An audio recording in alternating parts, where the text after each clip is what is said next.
Hey everyone, we're live. My name is Stefan Burns. Welcome to the channel. I'm joined by... My name is Eileen McKusick, and Stefan is in town in Vermont visiting me this week. And so we're hanging out together and we're going to do a live stream with you. We're at the Biofield Tuning Institute, a place that I found out is not haunted by ghosts, but there are weird sounds in the AC system.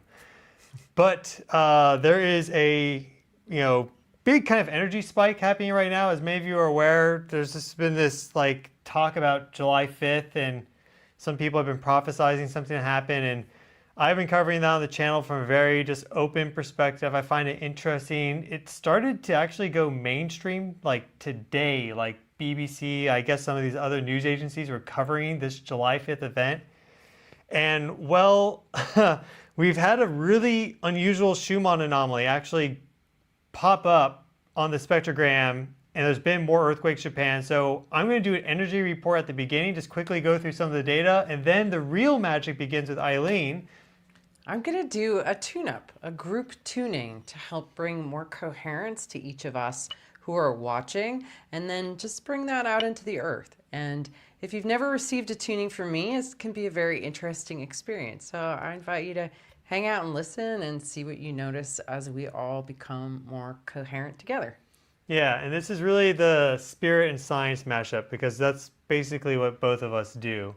Eileen has a huge background with your education and learning the physics of how biofield tuning is working, but then also what I very much believe is getting actual observational data, experiential data, and seeing what the truth actually is, not just what maybe a research paper says. And so I've had three biofield tunings the past 48 hours, and it's been phenomenal. And just as both of us being energy intuitives, just feeling into the energies of the past few days and just the big wave that's coming through right now, we wanted to provide this service for everybody. And I'm going to go on the record, I don't think anything's going to happen on July 5th in terms of some mega tsunami, but maybe, I've been covering it, but I don't think it's probably going to happen, though there's all the factors in place for it to happen, which is the interesting thing. But just even if it doesn't happen, let's say, or it's just there's so much collective energy right now focused on this event that it presents a rare opportunity for us to work with these energies, all of us together here on the live stream, entering into coherence, resonance, and then Eileen, the sorceress, is going to, the white wizard is going to bring us into greater coherence, which she's so fantastic at.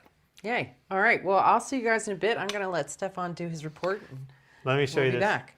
Let me show you this crazy Schumann data. Okay, here's our sun first and foremost, but it hasn't really done anything super crazy over the past, you could say, 24 hours. So everything's actually looking pretty normal with the sun, though there are quite a few sunspots. So we're not looking at really anything solar in origin for what I'm about to show you, which is this very, very odd energy signature in the Schumann resonances, which you can see right here. And if you're looking at this, this is the new Earth Analytics data portal I created on my website, which is earthevolution.com. So you do www.earthevolution.com/data analytics, I believe it is, energy-analytics. And it has all these resources here for you. So check this out. It's linked in my video description, just FYI. But you can see this is quite nuts. This is not something we've ever seen before, and it's completely different than the rest of the spectrogram. Let me punch in on that. And there's not too much to discuss here because it's so bizarre. It's quite the surprise, actually. This is never, when we get a signature like this in the Schumann resonances, is this some sort of technological interference or glitch? That's probably the most likely case. But we've had this only a few times appear in the spectrogram. It's just really bizarre that that's appeared directly before this July 5th event, especially when you start talking about potential geoengineering experiments and maybe broadcasting energy to an area to trigger changes. I don't know, but that's what you would expect to see if you put in some artificial energy signature and that was picked up by a local observation station, which Tomsk is fairly close to Japan compared to our other public observatories, which would be Italy and hungry, which do not show anything odd in their data. May go through that really quick. But you see our normal Schumann resonances. Let me kind of zoom through this. It's a little difficult to show you right now, so let me turn myself off so you can see. Here's the past 2.5 days. And so these horizontal lines going across are these energy fields known as the Schumann resonances. They overlap perfectly with our brain waves. They connect to our heart rhythms, like heart rate variability patterns and the different internected frequency rhythms that exist within our heartbeats and our biofield. And this is at 7.8 hertz for the foundational mode, 14 hertz for mode 2, 20 hertz for mode 3, 26 hertz for mode 4, 33 hertz for mode 5, and 39 hertz. So this is 0 to 40 hertz across time, all universal time plus 7, as collected by the Space Observing System out of Tomsk, Russia. This is a big activation of like 39 hertz. Artificial or, well, yeah, I mean, this isn't natural. Whatever this is not natural. This is natural. If you again look through this record here, let me just go back. Like, this is very likely probably a rain cloud or maybe a very fast like thunder cell passing overhead. Same here. This is a pretty prototypical signature for like some rain, electrified rain cloud. These are the normal resonances under quiet, fair weather conditions. That's what you would call that. But as you can see right here, totally anomalous. So this is certainly not natural. It's artificial, whether that is like maybe some power grid air fluctuation anomaly introduced into the signal card and then broadcasted on the screen, which is very, very possible, probably the most likely scenario. Or, I mean, it's possible that there are powerful organizations out there which are able to maybe like induce energy and resonance in a spot using advanced technology. Like, I don't know, but that all is theoretically possible.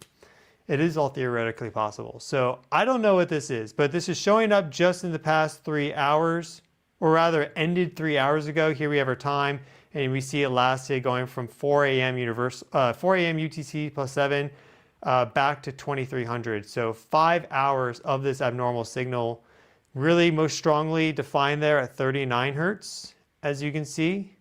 This is higher power on the legend there. This is low power with the blues and indigo, so very high power. And then we see a little bit of enhanced frequency, kind of like in this almost like a sine wave pattern, starting here and then going up through this band there, which is right between modes 2 and 3 at about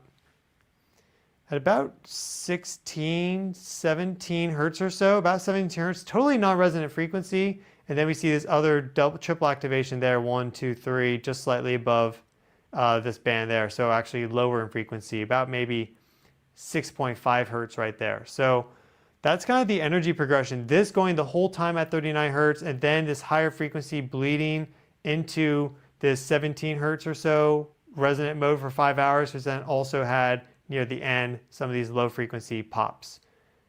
I don't know what that is. It's really weird. When we were getting ready for the live stream, I was like, oh, might as well check the Schumann resonances before we start because you're kind of joking around about it. And then, well, look, we got something very bizarre. So July 5th in general, this whole thing has been very weird for anyone that's been tracking this.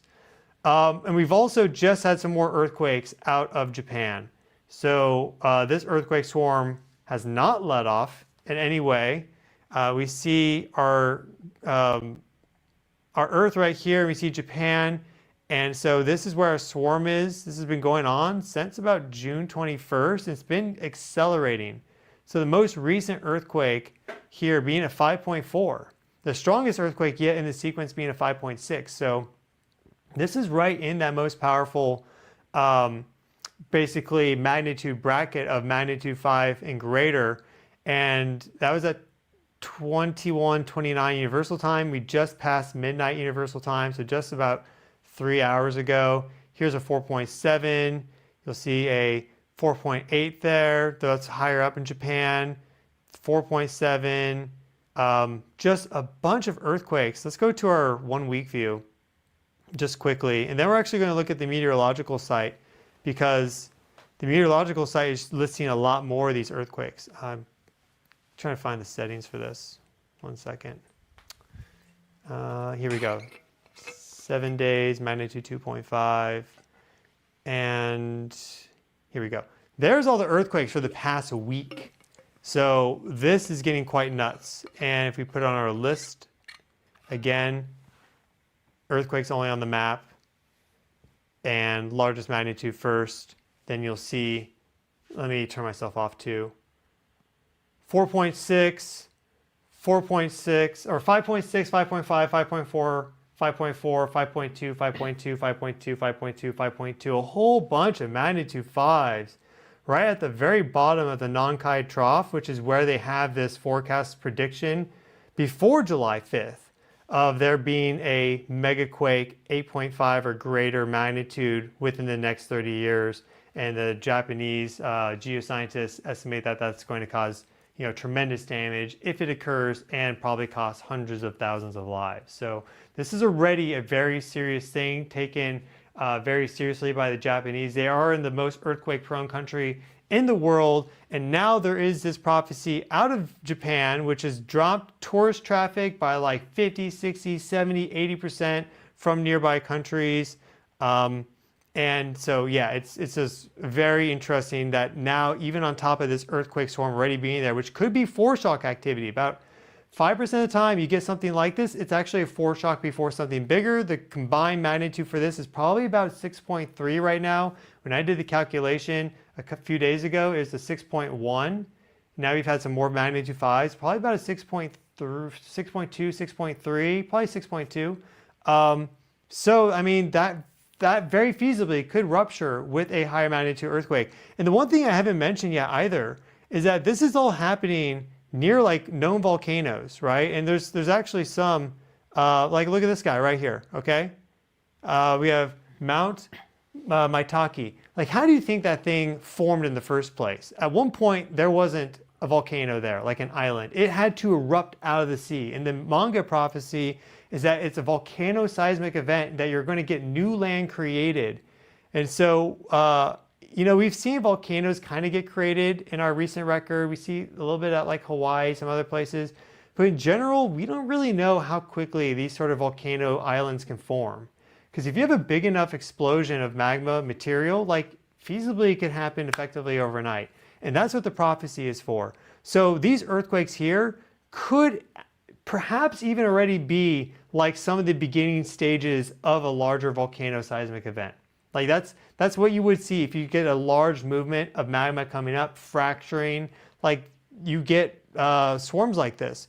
We had one similar to this swarm actually back in 1999, I believe it was, or was it 2009? Either way, there was one on the Gokul Ridge, I think it was 1999, where there was a whole bunch of earthquakes, magnitudes 2, 3, 4, some 5s, went all the way up to 6 at the highest.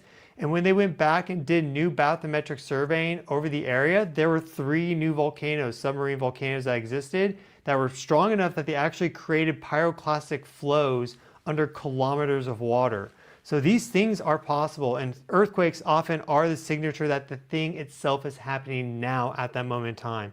So it's not like, I'm almost certain that no one's gone out and been doing bathymetric surveys here just in the past week. So it's very possible that something is already happening underwater, we don't have eyes on it, and then something bigger could be coming. Like, it's all possible. That was just the crazy thing about July 5th. And why we're doing the group collective harmonization, because as I've learned with the biofield tuning, you hold on to certain energies, and working with these energies, releasing them, really changes your conscious mind and how you perceive the world and what you want to carry forward. So, we've been talking about like how we have a choice, like what do we choose? And so that's what we're going to do. If we look at our other parameters for the Schumann resonances, we don't see anything out of line really with our frequency, amplitude, or quality factor. And the main reason why is because this is so different from the rest of the record that it's not going to show up in the specific frequency bands that they track to measure these changes. So this is very, very bizarre. Don't know what that is, but it lining up with this whole July 5th thing is very weird. And here's our meteorological site before we get into the collective tuning, just to show you how many earthquakes there have been. And I probably should refresh this, but I don't really want to lose my spot. Here's that 5.5, that most recent 5.5. And notice here, adjacent Sea of Tokara Islands. That's that earthquake swarm. Check out all the earthquakes that have happened since that 5.5. And that 5.5 was not that long ago. So there have been 1,000 plus, maybe even like getting close to like 1,500, 2,000 earthquakes now in the swarm. It has been intensifying. It's the strongest basically it's been today of all the days. Though there was that 5.6, I think yesterday. But in general, this swarm is very, very active. And it's down here if you look at the meteorological site. And the only reason it's showing this grid there is because it's just how the seismic data is laid out. The USGS shows the epicenters more accurately. But yeah, that is that earthquake swarm. So yeah, we are going to do tuning so we can choose kind of, feel what the energies are and hopefully make some choices that don't involve a massive destructive event. We hope that doesn't happen. That's not what we're here for. So let us welcome Eileen McKusick back onto the stage to do a collective tuning for us. And we're also, she's also talked about how she can tune different astrological configurations and like basically astronomical alignments. And we have a very interesting planetary geometry right now, right behind her, as you can see. And so I'm going to have this up on the video while she's working her magic because maybe you decide you want to tune that as well. Who knows? But we'll start with the self and expand out into the cosmos. yes, sounds great. And actually, watch this, Eileen. This is magic. Check this out. I'm going to make you bigger. Aha! Aha! Still Now I smaller need than you. I need to squat down. But Eileen McKusick has the stage. I'm going to be just off to the side, basically just holding certain energy resonance, and I may join in if she wants me to. But I would just recommend everyone to get in a comfortable position. Yeah. Yeah. Get comfy. Breathing's really important, and boom, let's get going. All right. Thanks, Stefan. Hi, everybody. Okay, so I'm going to give us a collective tuning. I'm going to use a variety of tuning forks. The tuning forks I use are my own tuning forks that we have at the Biofield Tuning store. And what it is it's an invitation to let the sound take you on a little journey. So we all know that music moves us, right? We can be very moved by a song. A tuning fork is an instrument, and the sound has the potential to move us. And your job is to just be curious. So you can be listening through headphones, you can be listening through your speakers, you can be sitting up, you can be lying down. But the most important thing is really to get out of your head, because if you're thinking about it, or you have self-doubt, or you think this is weird or whatever, you're going to create static that's going to get in the way of the relaxation and coherence induction that is possible with this work. If you had a stressful day, if you're in pain, if you're worried about the earth ending, it's always good to settle down your nervous system, to bring yourself into a state of regulation. And the more we can stay coherent and regulated and manage our stress, the healthier we're going to be. And that's the gift that sound has really given me, is just a steadiness. The more you put coherent sound into your body's electrical system, the more you just have a coherent experience of your body, of your own mind, of your day, and of your interactions. And sound is a really beautiful way to bring us into a relaxed, aware presence. So let's just begin by closing your eyes and just doing a scan of how you feel right now. And don't try to change anything. Just notice, are you in pain? Do you have any patterns of tension? What's your breathing doing? And just sort of take a baseline assessment. And what I do is I activate the forks, and I'm going to listen to the collective. So everybody's on the live stream right now. Everyone who will ever watch this video, that's what I'm able to tune into. And I'm just going to listen to the signal, and I'm going to kind of narrate what I hear. So the tuning forks will initially resonate with whatever is out of phase, with whatever isn't coherent. And there's a very specific language to the tuning forks. I've been using these for 30 years, and I've learned this language. And emotions show up: fear, anxiety, tension, stress. They all make a particular sound through the fork. So the fork will initially resonate with whatever discomfort might be being experienced, and then it will help to entrain that into a more coherent expression. Sort of a biofeedback reflection process that helps the body to become aware of where it might be out of balance and then gently invite it back into a state of balance. And and all you have to do is just listen and notice what your experience is. So we've taken that baseline and kind of got a sense of how you feel right now. And then we're going to take a few breaths together, because a really important part of this work with tuning is about getting you to breathe better, to breathe more fully, to breathe in a more grounded, expansive, relaxed, consistent way. Our moods and our feelings really ride on our breath. So if you have anxiety, your breath is going to really reflect that. We really want to aim to have a breath that's full and expansive and easy and grateful, really. A grateful heart is a coherent heart, and it produces more optimized rhythms that just help your body and everything in it to function better. Okay, so let's take 3 breaths, and we're gonna take a first breath into the upper chest, then into the middle belly, and then all the way down into the pelvic floor. And each time we breathe in, we're gonna imagine that we can exhale down the spine, down the legs, and out the feet. So this is a centering and grounding breath, okay? So first breath into the upper chest, really front and back. And then exhaling with a little wind down into the ground. And then into the middle belly. I'll help demonstrate. All right, demonstrate the grounding breath. Okay, the middle belly. Show us the middle belly breath.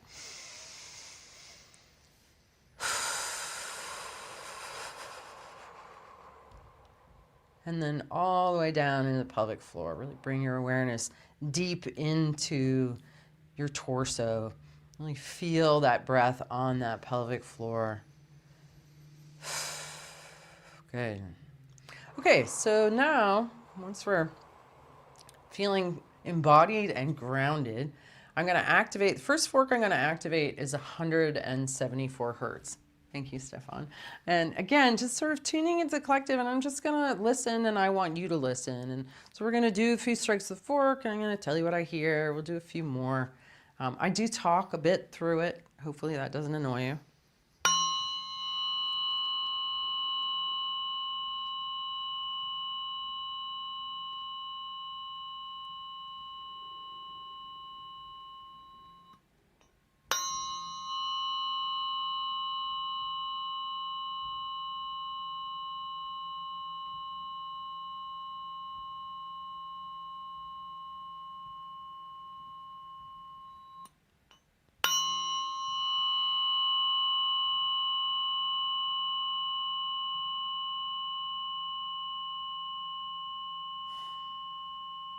Okay, so the first thing I'm noticing is that the signal is actually pretty coherent. So, Stefan, you have a fairly coherent audience, because a lot of times when I come on a different channel and I go to do a tuning, the first few strikes are really kind of rough.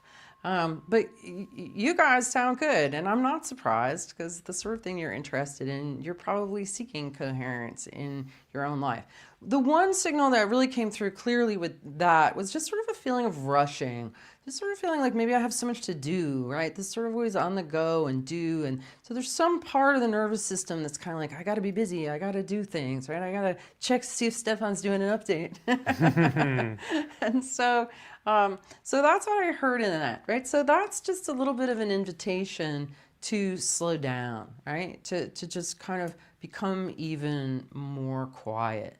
So I'm going to do a few more strikes, and we'll see what we notice. And remember to pay attention to your breathing. If you find yourself holding your breath, make sure you breathe in the belly and exhale down to the ground. We're also going to imagine, for those of you that are in pain, that this sound is really finding it right into those tension patterns. Sound opens up space between molecules. So let that sound really penetrate into the body and open up that space wherever you might have tension.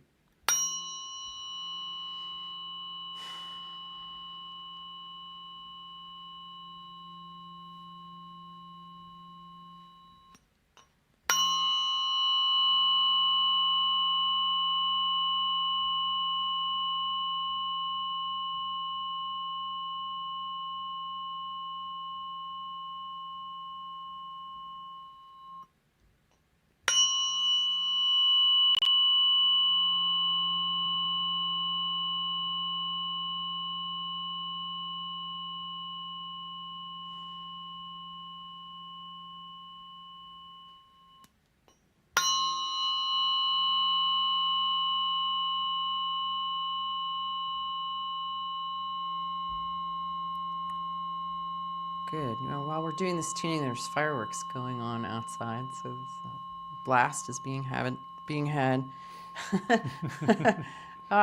Okay, so just kind of noticing where you felt that in your body. Where my attention got brought to was the liver. And the liver holds the energy of anger, maybe of hate. So if there's something, like if you've been on edge, if you've been a little irritable or a little tense, or you've been fussy in traffic, sometimes that really is related to tension in the liver. And a big part of getting coherent is really learning to stay in the coherent emotions. And that's not to say that we bypass or we ignore things, but maybe driving on the road and somebody cuts you off and you get angry. Well, you don't need to get angry, right? It's not necessary to get angry in a situation like that. That's just liver tension, and that's also that rushing. If you're rushing and you're angry, it's going to flare out and things like that. And that really puts a lot of wear and tear on your system and your signal. It's hard for your body to repair itself, to regenerate itself when we get into very tense and upset places. So we really want to do our best. I think the best thing for longevity is to learn to relax, like chill. So we're going to come in with a different fork this time, and this is 144 hertz. And I'm really going to bring the attention to the liver, and I want you to really breathe this sound into your liver. I want you to feel your liver sort of opening, expanding, and softening. Here we go.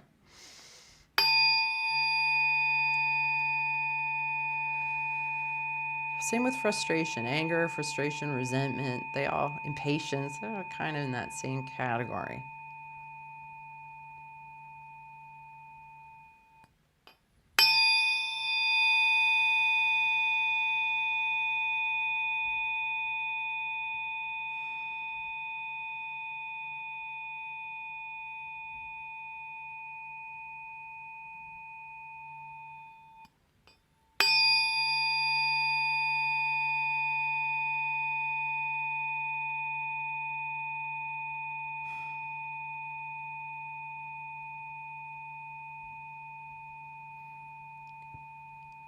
I'm going to do a few more, and I want you to really keep breathing that sound into the liver. Really bring your breath into your liver, right? Because a lot of times we don't think about breathing into specific organs. But your breath, your mind helps to carry that there and to amplify that effect. Just be curious. Like imagine you're 5 and we're just, inviting you to imagine. And maybe you're noticing big breaths want to arise spontaneously, or you can breathe a little easier.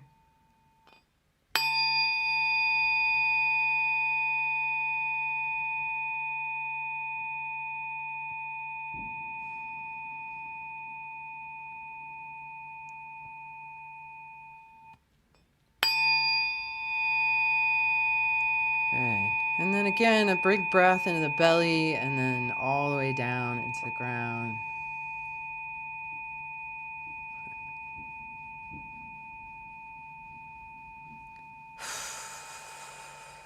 Good. Okay, now where that kind of led me to was to the kidney and the adrenals. When we're under stress and we run on adrenaline, again, it kind of feels that frustration, that impatience, that edginess. And when we're in that kind of edge, then people annoy us and situations annoy us, and it's easier to get scared of what may or may not happen in the world. But if our kidneys and our adrenals are soft and relaxed, then we're more resilient in the face of stressors, right? We always appreciate the person who keeps level-headed, calm, and resilient when under stress. And so a big part of that is the health of the kidneys and the adrenals. So let that sound go right there in your mid-back. Just breathe it in.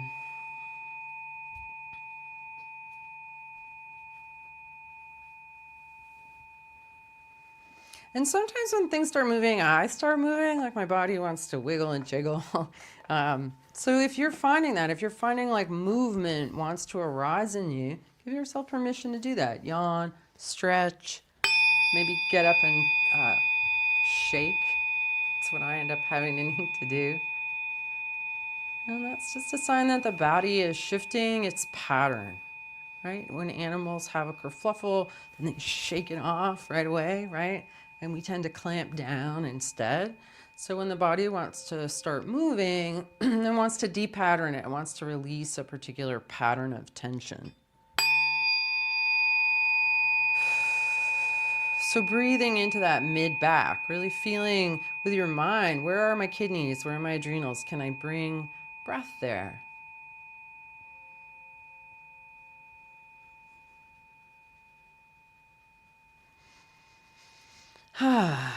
Right, and allow that big breath to arise, and then give yourself permission to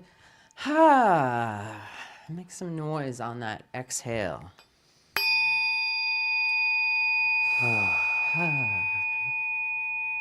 Right, keep breathing into the kidneys.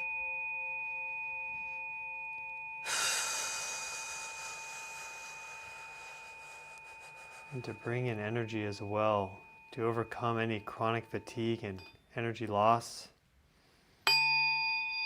Yeah, because when we let that tension pattern drop out, right, we end up putting a lot of energy into tension, and that's what creates us being tired all the time. So the more that we learn to really deeply relax, the more that energy that's been going into tension can just go into flow and circulation. Yeah. All right, now we're going to bring this down into the pelvic area, the psoas muscle, which comes from the low back, the diaphragm. Right, so my voice is getting all just talking about it. So many people are really tight in these psoas muscles that go through the pelvis and connect at the front of the thigh. Right, and these muscles get shortened, they get tightened, they really create like this sort of hunker. And so the next few strikes, we're really going to go into those muscles that connect the front of the thigh through the pelvis up into the back. Okay, so just bring your imagination and your breath there.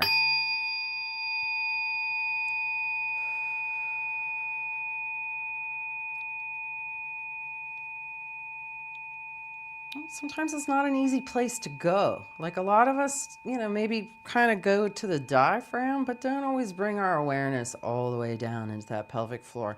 I find a lot of times people disassociate when I'm bringing you here. So if you're starting to drift off or feeling like you need to go find something in the fridge, or like stay with this. Stay with an awareness of the pelvis and just inviting breath and sound into that area, right? And then you can exhale from there, down the legs, out the feet. Really feel your connection to the ground. Let your breath massage the pelvic floor and let those muscles feel like they want to soften and open, maybe even melt a little.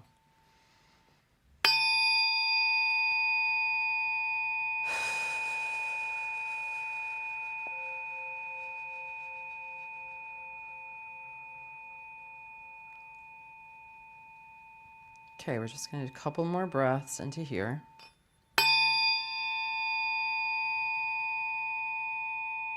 And can you really feel that connection to earth, right? If you're hanging out with Stefan, I'm sure you've been grounding. I'm sure you know how to ground. I'm sure you're a good grounder.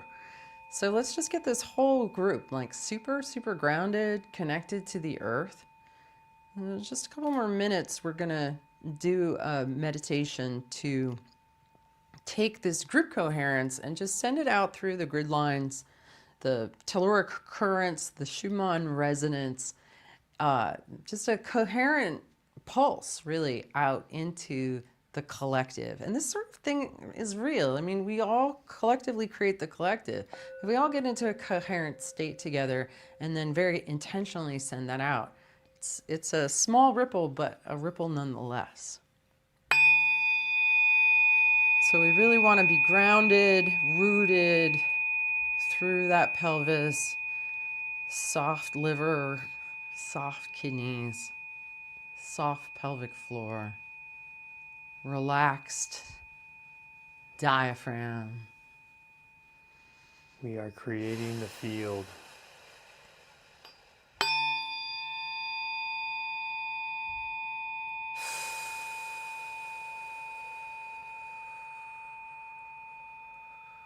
And we can choose our energies with consciousness to bring coherence to the field, to the collective.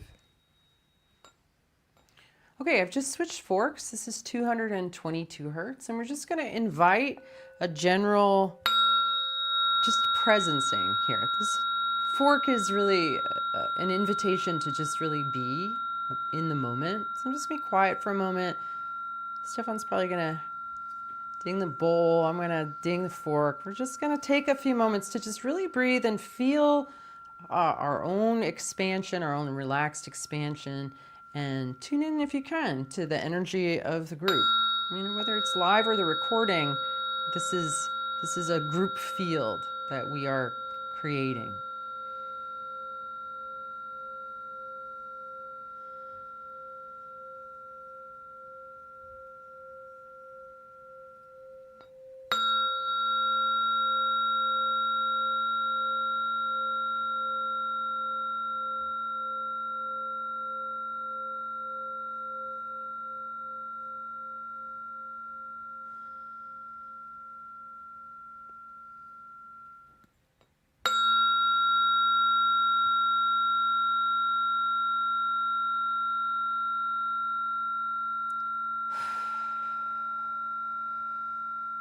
Good.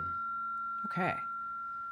So I want us to now beam this out into the world, but Stefan, I'm going to have you help me with this. And I'm actually going to have you play the 144. So these two forks together, the 222 and the 144, I call this pair the peacemakers. The 144 fork has this really amazing ability to really show you where things are out of balance. The overtones and undertones are very active, they're very descriptive. And if somebody has an ache or a pain or a strain or something going on, the overtones will sound really wonky. So this fork really wants to show you where everything is wrong with you and help fix it. Whereas this fork, the 222, loves you just the way you are. It doesn't really try to fix. It's just really a fork to sit with. It's a really good meditation companion.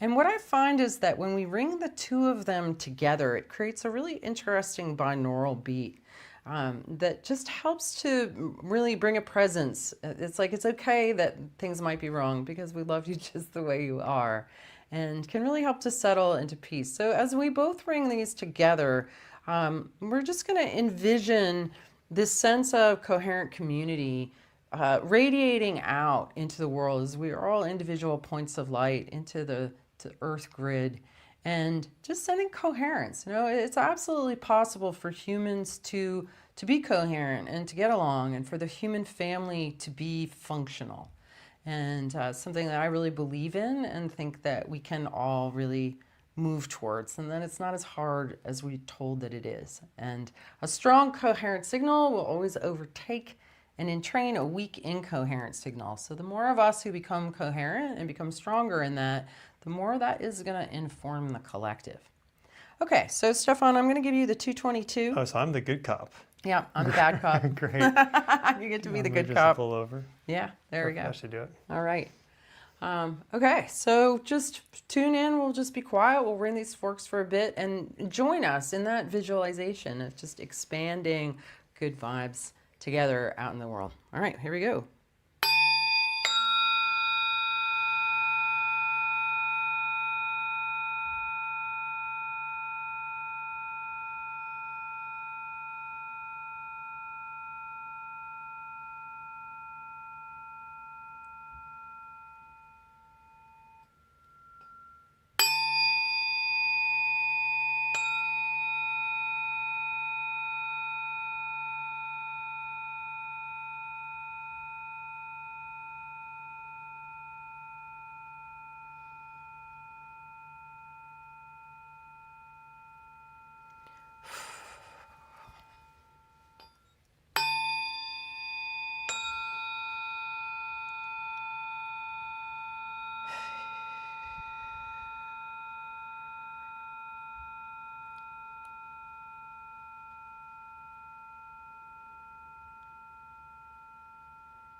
Okay, let's do two more.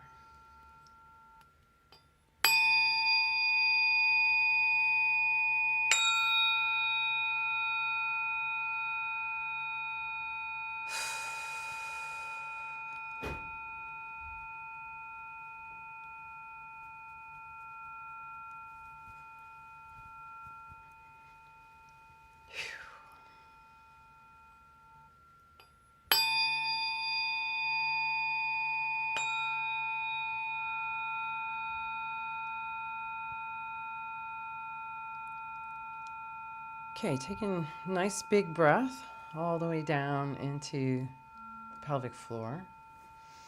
And then exhaling down to the ground. And we're going to do just one more.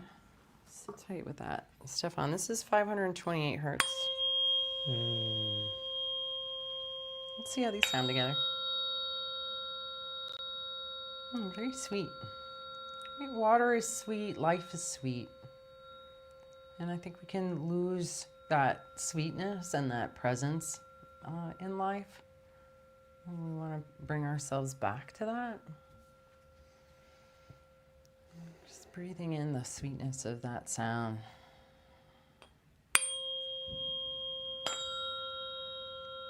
Someone commented and said this was a third. Ah, nice. Yeah, just feeling the heart, right? Feeling how these sounds and this presence and us just hanging out. Stefan and I had a great day today out in the mountains, just investigating dragon lines. And, yeah, we did some tuning of the earth grid, people. Yeah. Yeah, so we had already on this job earlier today. And just feel that sort of radiant expansion, that illuminated, yeah, the sound really helps you to expand, right? In my observation, it's not about going higher. Why limit it to just one plane of movement? When we heal, when we become more coherent, we expand in every direction. We go out, we go up, we go down. We become more grounded, right? So the deeper your roots go, the more you ground in, the more you can expand upward and outward. And so we want to just feel into that sense of being grounded, being illuminated, being expanded. Just sending that coherent energy out into all your human brothers and sisters and to the earth, right? So let's take a moment to really not only send it to the human family, but to Mother Earth and Father Sun. So let's just honor our beautiful planetary and solar energies that we get to live with. Thank you, Mother Earth. Thank you, Father Sun. This beautiful, amazing life. Don't explode on us. No, don't explode on us. Please don't. Let's just keep on having a nice, easy, non-high drama. Although We love it just the way it is right now. Yeah. Thank you. Amen. Aho. Giving thanks. Nice.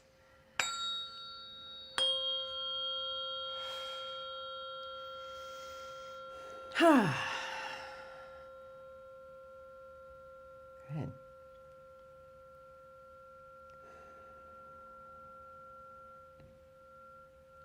Do you want to try the 432 for this? I think this was just such a lovely trailing here, but we can, if we want to hear the 432. This is not my favorite fork. It was nice a couple nights ago when I was playing it, though. Where is it? It should be one of those two. I think that's it. Yeah. All right. We're going to do the 432 and the 222 together. Yeah, okay. Yeah, let's see what that is. I think it's nice. It sounds a little more cosmic. Okay, so I know, because we forgot the stars. We should, also, we did the sun and the earth. Let's do the moon and the stars, too. Yeah, so let's take a moment to just, as we use these last forks, this will be the very end of this, let your consciousness expand out to all the heavenly bodies, to the utter cosmos, and feel that, right? Because ultimately that's all in us. It's all part of who we are. The stars are the farthest part of yourself that you can see. And so when we bring our awareness into that cosmic consciousness, we're really going out into the full reaches of our own potential of consciousness. So let's just take a moment to hang with the moon and the stars and see what we notice.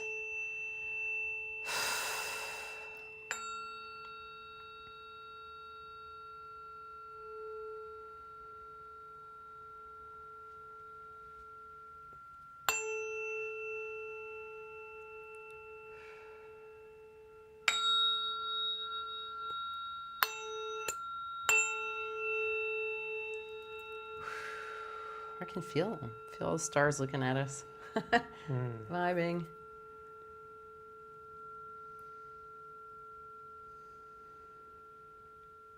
Are you receiving anything from the earth?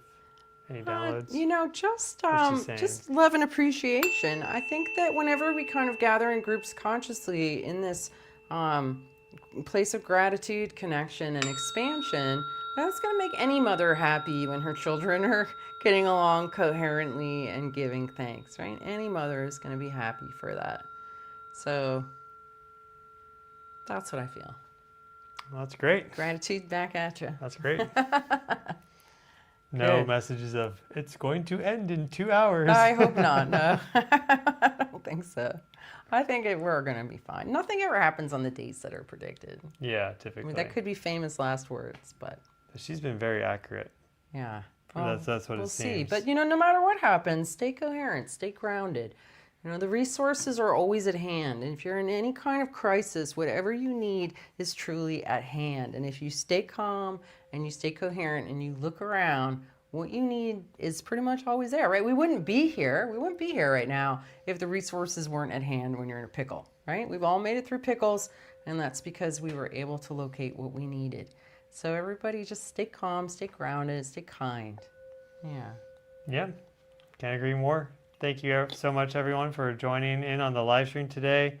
Yeah, weird Schumann anomaly, but hopefully we brought some coherence to the field with what we've done. At least we brought coherence to ourselves. And we are a large, powerful group, and that ripples out. And the more we enter into coherence, the less there is these non-coherent, chaotic, non-serving energies. So thank you so much for being a part of this. Wishing all of you well on both channels. Yeah. Yeah. Thanks so much. And stay tuned. Stefan and I are going to record another podcast while he's here. So stay tuned for that. We're talking about biofields, tuning forks, and more. Yeah, stay tuned in. Thanks so much, everyone. Thanks, Have a great everybody. night. Good Happy night. 4th of July. Wishing everyone in Japan the best of luck and be well. Thank you.